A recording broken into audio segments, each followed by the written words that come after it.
Welcome to the SEO.co Search Engine Optimization Podcast. Digital marketing essentials and next level tactics. From offsite and on-site optimization to persuasive selling and everything in between. You'll learn actionable tips on what it takes to outright and outrank your competition.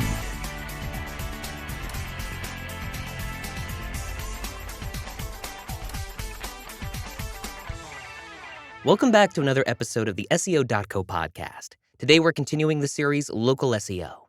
Let's start with the question you might be asking yourself. Why isn't my business showing up in Google local search?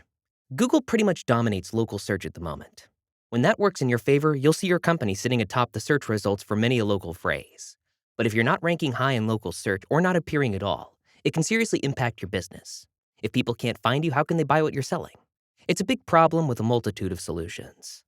For some, it's as simple as getting listed. For others, it's a bit more complicated.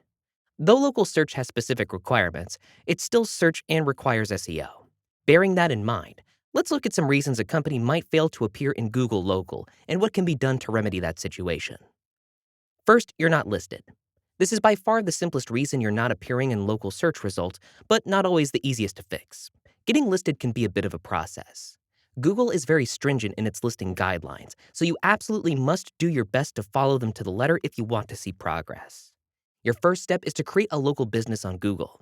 You'll only qualify for this option if your business has a mailing address and you follow Google's quality guidelines.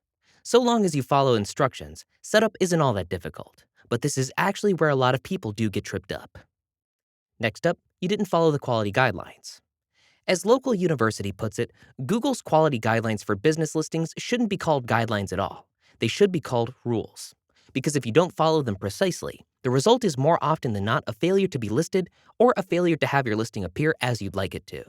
The guidelines are pretty detailed. For instance, if your business has a mailbox or suite number, you need to include that information in address line 2, and under no circumstances should it appear in address line 1. It's a bit persnickety, to be honest. You should definitely take the time to review them on your own. But let's take a look at a few aspects here just so you're clear on some of the bigger requirements. Only a business owner or someone authorized by the business owner can verify a business listing. Try to use an email address attached to your company's domain name to add trust to your verification request. The business name in your listing should be what it's actually called, though you can use one word to clarify what your company does. You can also use a, quote, single descriptor to better identify your company's location, which can actually be made up of more than one word. See what I mean about these guidelines being very precise? Use your company's real physical address. Only one account can be created for a business location unless you're an individual practitioner with a larger business, like a doctor or lawyer, or the page is for a department that acts individually with an organization like a university or a hospital. Use a local phone number. Select a category based on what the business is, not what it does. You would say hospital, not vaccinations, according to Google. Fraudulent or illegal businesses aren't allowed to create listings.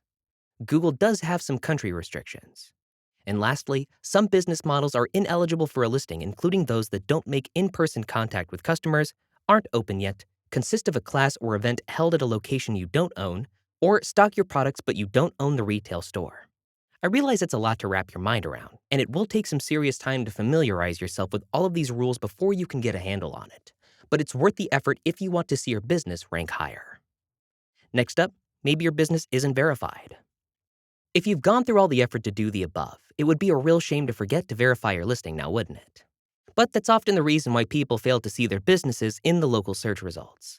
They just never got around to this step. So take this opportunity, while you're thinking about it, to verify your page. When logged into Google+, navigate to your page and then hover on the Unverified button at the top. Click on Verify Now and follow the instructions. Typically, you just need to input your mailing address and click on Request Postcard. You'll have to wait a few days to get your postcard, but this is your ticket to verification. Seems sort of low-tech, I know, but it's Google's way for business owners to prove they are who they say they are. Just follow the instructions on the card to complete the verification process. Your site should be listed and ranking in no time after that. Next potential problem, you didn't fill out all of your business details. Once you've got the basics taken care of, you need to populate your listing with some real information. That means filling out your business introduction as fully as possible. Really take this opportunity to introduce yourself to your potential customers. What is your business all about? Why did you start it? What are you passionate about? What separates you from your competition? Don't go all salesman mode in your introduction, but you should definitely make the effort to demonstrate what makes you stand out. Another thing you need to remember to include is photos. As with anything online, photos add character and life. Without them, your listing will look incomplete and is less likely to engage potential customers. Plus, even if it does appear in the search results, it's going to be a lot less enticing if there aren't any images to attract attention. Your profile photo especially needs to be eye-catching. From there, you can share photos to your Google Plus page regularly. People always like to get a behind-the-scenes glimpse of how businesses operate, so the more photos of that nature you can provide, the better.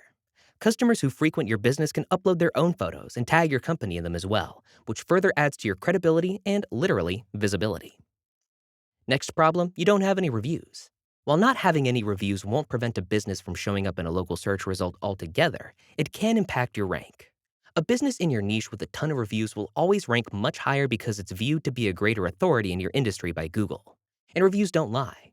This customer word of mouth is worth its weight in gold and a highly coveted piece of the Google local puzzle. Your star rating will appear with your business listing, along with review excerpts when somebody Googles your company's name. It appears along the right-hand side of the search results. This snapshot's your opportunity to really impress a potential customer. Think of how many times you've searched for a business or service.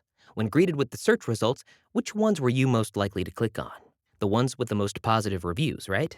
It's human nature to pursue options that other people have already vetted for you, so by all means, take advantage of that fact. Google local search results are becoming increasingly important, seemingly with every algorithm update.